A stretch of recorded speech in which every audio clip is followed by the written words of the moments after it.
Kita masuk di topik utama yang kami perbincangan sore ini. Operator telekomunikasi terbesar kedua di Indonesia, XL Axiata, membidik 10 juta pengguna smartphone tahun ini. Dan langsung untuk mengejar target ini, XL menggandeng Xiaomi dengan menawarkan paket bundling nomor XL dan smartphone Redmi 2. Apa jurus bisnis XL selanjutnya di bawah CEO yang baru ini? Langsung kita berbincang dengan Direktur Utama XL Axiata, yaitu Dian Siswarini. Selamat sore, Bu Dian. Sore. Selamat datang di Lantai Bursa, Ibu Dian. Ya, terima kasih untuk undangannya. Sama-sama Ibu. Kita langsung membahas tantangan besar sebenarnya yang dihadapkan oleh Ibu, terutama di posisi Anda sekarang ini. Ya. Jadi kalau kita lihat sekarang industri telekomunikasi sudah mengalami perubahan, ya. Jadi tantangannya adalah bagaimana kita membawa perusahaan mengarungi jalan transformasi, ya. Karena kalau dilihat mungkin beberapa tahun belakangan, kalau kita bicara mengenai telekomunikasi, kita bicara mengenai layanan voice dan SMS. Tapi sekarang kebutuhan masyarakat sudah berubah. Jadi mereka lebih menginginkan layanan data. Nah, tentu saja bagaimana memenuhi layanan data ini menjadi tantangan tersendiri. Karena memang kalau kita bicara mengenai layanan voice, kebutuhan masyarakat lebih uniform, nggak terlalu berbeda antara satu segmen dengan segmen lain. Tapi kalau bicara mengenai layanan data, kebutuhan tiap segmen masyarakat berbeda. Jadi apa yang dibutuhkan oleh wartawan tentu berbeda dengan ibu rumah tangga, berbeda lagi dengan murid sekolahan gitu, dengan profesional berbeda-beda. Jadi tantangannya bagaimana kita bisa melayani mereka dengan cara yang berbeda, dengan cara komunikasi yang berbeda, dengan produk yang berbeda, sehingga bisa menggunakan layanan internetnya XL dengan lebih optimal. Persaingan juga semakin sengit ke depan, gitu. Betul. Inovasi berarti dibutuhkan. Betul. Inovasi seperti apa yang sudah dipikirkan, Bu, sejauh ini? Ya, jadi memang kompetisi dari dulu tidak pernah reda kalau di Indonesia, ya. Jadi pemain operator masih dalam jumlah yang banyak, gitu ya. Jadi apalagi sekarang karena penetrasi sudah lebih dari 100%. Jadi kalau memang penetrasi sudah lebih dari 100%, operator harus sudah lebih kreatif, inovatif. Kita udah nggak bisa lagi akuisisi fresh meat atau akuisisi pelanggan baru. Kita harus lebih berinovatif untuk memberikan layanan apa yang bisa menambahkan ARPU pada pelanggan, gitu ya. Jadi sehingga kita sekarang strateginya lebih ke arah meningkatkan penggunaan data service dengan memberikan konten yang tepat, aplikasi yang banyak digunakan, dan juga dengan memberikan pemahaman bahwa dengan menggunakan internet tersebut mereka bisa meningkatkan produktivitas. Oke, tapi kok dengan kue khusus untuk data ini sendiri semakin besar, nah bagaimana fokus XL Axiata sendiri terhadap yang di SMS dan voice tadi? Apakah ada terobosan baru lagi untuk yang kedua ini? Yang di voice dan SMS ya. Jadi memang kalau kita lihat penurunan dari voice dan SMS sebetulnya lebih banyak dikarenakan karena behavior changing. Jadi sekarang SMS lebih sedikit digunakan karena mereka lebih senang chatting. Bahkan voice pun sudah jarang yang telepon, sebetulnya lebih jarang lagi menelpon karena lebih suka menggunakan chatting, ya. Jadi kalau untuk voice atau SMS, kita triknya adalah bagaimana kita memberikan satu bundle package, ya, bundle service. Jadi all you can eat, Anda bisa pakai itu untuk voice, SMS atau data. Termasuk juga kerjasama dengan Xiaomi, begitu produk-produk apa, maksudnya produk-produk seperti itu atau produk bundling. Nah, jadi kalau hubungannya dengan device adalah seperti ini. Kita lihat ya, 3G walaupun sudah 10 tahun, tapi penetrasi 3G handphone di Indonesia itu baru 30%. Selamat berarti. Ya, lama gitu ya. Nah, kalau kita mau orang lebih menggunakan data kan harus di minimal 3G. Ya, kalau di 2G karena layanan data kurang nyaman gitu ya. Barrier terbesar orang pakai 3G adalah handset, karena mungkin dirasa masih mahal, sehingga program bundling dan sebagainya itu kita lakukan supaya adopsi terhadap smartphone atau terhadap handset 3G itu bisa lebih cepat. Jadi lebih sesuai dengan 3G begitu. Betul. Ya. Tapi kemarin kan sempat kita heboh dengan 4G juga nih. Bagaimana sebenarnya XL untuk bisa membagi-bagi tentunya fokusnya? Apakah ini secara paralel yang memang dikerjakan langsung, atau sebenarnya sekarang sudah mulai fokus ke arah sana? Ya, jadi 4G sebetulnya kita sudah launch 4G service ya, tahun lalu sebenarnya kita sudah launch 4G service. Terus kita sebelum launch secara komersial kita sudah melakukan trial. Jadi kita lihat gimana sih sebetulnya acceptance dari masyarakat. surprisingly itu ternyata awareness sudah tinggi untuk 4G. Saya nggak tahu dari mana, barangkali dari internet gitu ya. Jadi kita tuh mendapatkan tiap hari inquiry itu sampai 100.000 call orang menanyakan 4G. Ya, bagaimana bisa mendapatkan layanan 4G, bagaimana mereka bisa mendapatkan device 4G dan sebagainya.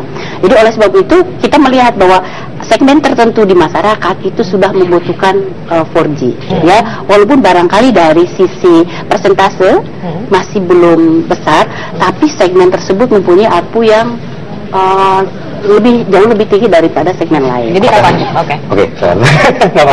Nah, tentang 4G ini jadi masih dalam tahap trial begitu atau kapan akan diluncurkan sebagai layanan? Kalau sekarang kita di beberapa kota ada yang masih trial, tapi juga ada sudah diluncurkan tapi dalam terbatas.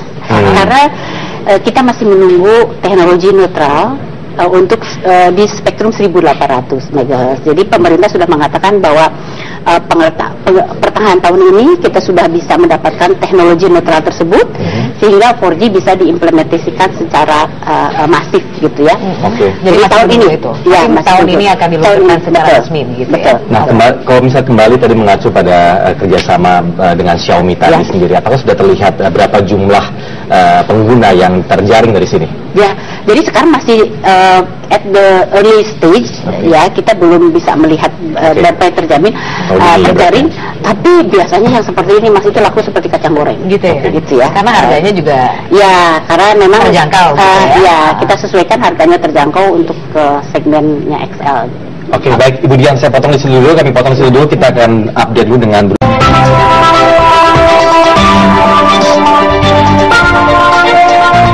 lanjutkan kembali sore ini perbincangannya masih bersama Ibu Dian Siswarini dan langsung Ibu Dian melihat dari kerjasama dengan Xiaomi tadi yang belum kami tanyakan adalah mengenai target. Sebenarnya apa yang dilihat targetnya dari kerjasama ini? Ya, jadi sebetulnya target kami adalah meningkatkan penggunaan smartphone di network XL.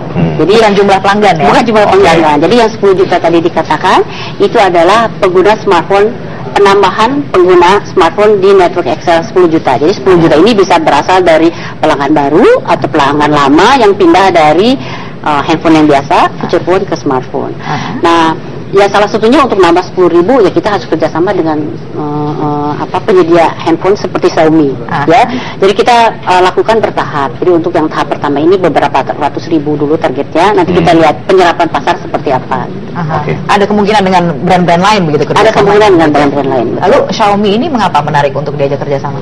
Ya, karena kalau kita lihat Xiaomi ya dari sisi feature kemampuan itu nggak kalah dengan mungkin yang berasal dari negara lain ya, tapi price point-nya affordable.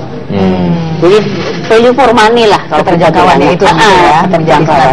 Tapi efektif, cukup efektif ya. It's a good phone. It's a good phone. Oke. Kalau bicara soal sekarang ekspansi ke depannya, apa rencana XL sendiri untuk depannya?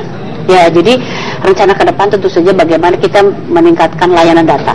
Ya, layanan data ya. Jadi seperti saya katakan tadi, layanan data itu is very segmented. Jadi kita harus bikin segmented approach. Makanya Excel sekarang pakai dual brand strategi. Ya, kita sekarang pakai Axis dan pakai Excel untuk melayani segmen yang berbeda. Ya. Dan juga kita akan punya 2G, 3G maupun 4G teknologi yang tiga untuk memberikan juga keputusan yang berbeda sesuai dengan kebutuhan layanan data. Nggak gampang loh itu maintain 3 teknologi yang berbeda. It's very kompleks dan juga is not cheap ya. Ada juga modal yang disiapkan khususnya, berapa kira-kira modal yang disiapkan khusus untuk ekspansi dilakukan ini? Ya, untuk tahun ini kira-kira sama dengan tahun lalu, jadi sekitar 7 triliun capex kita untuk tahun ini. Dan itu kebanyakan untuk layanan data. Nah, kontribusi yang diharapkan, pendapatan gitu, persentase yang diharapkan dari layanan data ini kurang lebih untuk akhir tahun 2015 ini? Jadi kalau tahun lalu sekitar 30%, ya, kita maunya lebih dari 40% untuk tahun ini ya, untuk kontribusi layanan data terhadap total pendapatan. Nah, bicara tadi mengenai 4G tadi, saya masih penasaran soal 4G. Bapak, Ibu tadi mengatakan bahwa masih menunggu kepastian soal jaringan tadi itu, ya, teknologi netral, teknologi 1800 ya. bahwa kemudian itu nanti akan ada penambahan jaringan jaringan juga gitu kalau kita bicara mengenai layanan yang nanti akan ya betul. Jadi kalau kita sudah dapatkan green light dari pemerintah bisa teknologi neutral di 1800 ya, jadi kita bisa luncurkan layanan 4G di spektrum 1800. Tentu itu akan diikuti dengan implementasi jaringan. Artinya kita memasang equipment 4G di site-site kita yang sekarang ada. Gitu. Jadi penambahan jaringan yang akan membutuhkan dana berapa itu kurang lebih? Nah itu kalau kita lihat untuk tahun ini itu termasuk dalam yang 7 triliun tadi. Ya, yang 7 triliun itu termasuk pengembangan 4G. Untuk pengembangan 4G termasuk termasuk untuk pengembangan 4G juga.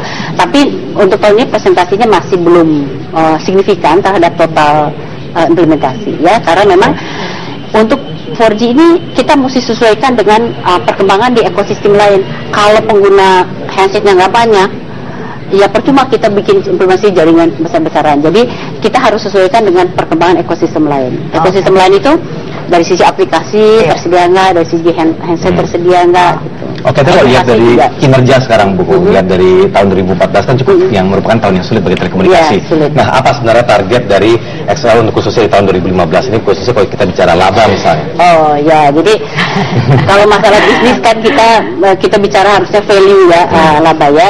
Kalau kita sih tahun ini target kita paling nggak kita grow with the industry gitu ya, growth with the industry. Mungkin industri itu tahun ini sekitar mid single digit ya, mid single digit. Jadi kita targetnya adalah bahwa kita tumbuh sesuai market.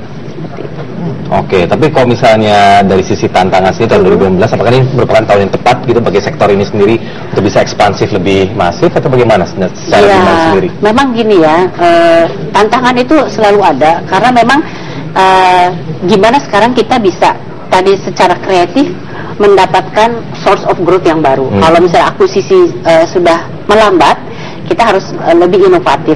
Nah, sekarang kalau kita harus inovatif memasuki line of business yang lain, pertanyaannya kita siap nggak? Misalnya kita siap nggak masuk ke digital business? Ya, digital business sekarang sebenarnya Excel sudah masuk ke digital commerce. Ya.